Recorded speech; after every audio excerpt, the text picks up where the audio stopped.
মধুপুরে প্রবাসবন্ধু ফোরামের ত্রিমাসিক সমন্বয় সভা অনুষ্ঠিত হয়েছে। বিস্তারিত দেখুন তানবীর তছিরের প্রতিবেদনে।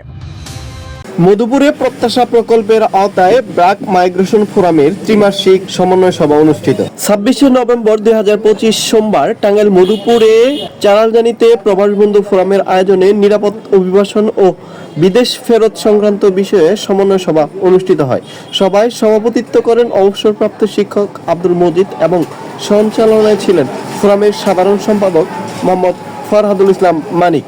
এ সময় আরো উপস্থিত ছিলেন মাসুদুর রহমান এবং প্রোগ্রাম অর্গানাইজার সাইবুল ইসলাম সহ কমিটির সদস্যরা। প্রবাসবন্ধু ফোরাম নিরাপদ অভিবাসন এবং বিদেশ ফেরত পুনরায়ত্রীকরণের জন্য দীর্ঘদিন ধরে কাজ করে আসছে। ব্র্যাক থেকে তারা যেতে ইচ্ছুক, একটা অপশনই ছিল না। তো ওইখানে আমরা এই তথ্যগুলা ধরেন আমাদের 15টা এরকম অফিস আছে, তো 15টা অফিস থেকে এরকম প্রত্যেকটা অফিসে 5টা করে উপজেলা আছে। তো প্রত্যেকটা উপজেলা থেকে আমরা এই তথ্যগুলো আমাদের হেড অফিসে পাঠাইছি।